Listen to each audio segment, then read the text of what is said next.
So hello, what's up mga boss? It's a good day today. It's another day, it's another vlog na naman tayo mga ka-idol. And for today's video mga ka-idol ay makikita natin yung iniwan ng bagyong Christine dito sa munti nating backyard mga boss. Hindi totoo yan. Bola lang yan. Yan, kung makapansin nyo, mga lasog-lasog yung puno dito mga boss. Pero maagap si tatay na ipasok agad niya lahat ng manok. Kaya makapansin nyo yung mga alaga natin dito ay mga energetic pa mga boss, kasi pinasok lahat ni tatay yan, hindi lahat nabasa. Yun ang advantage mga boss nung marami kang kulungan mga boss. So yun, mapapansin nyo yan, puro lahat sila nagsisigla. Kaya thank you yan. Ngayon magpapainom tayong vitamins para matulungan naman yung immune system nila, para makabawi doon sa malakas na pag-ulan mga boss.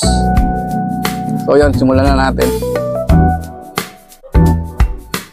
Nililinis na nga din natin mga idol yung painuman ng mga alaga natin, tapos hinihilamusan na din natin sila para mas maging presko naman yung pakiramdam nila. Ma-check na din natin kung may mga sipon sila mga boss, para kung may mga sipon sila maagapan natin. Mas madali kasing gamutin mga idol yung sipon pag naaagapan. Napaka-healthy nga ng mga alaga natin mga boss, hindi man lang sila tinamaan ng sipon kahit isa, kahit itong mga baby stag mga idol, hindi man lang tinamaan ng sipon. Kaya goods, napakagaling.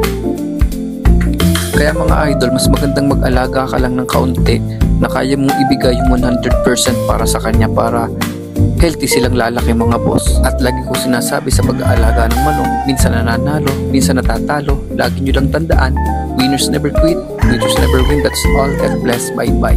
See you next vlog. Thank you for watching. Please like, share, and subscribe.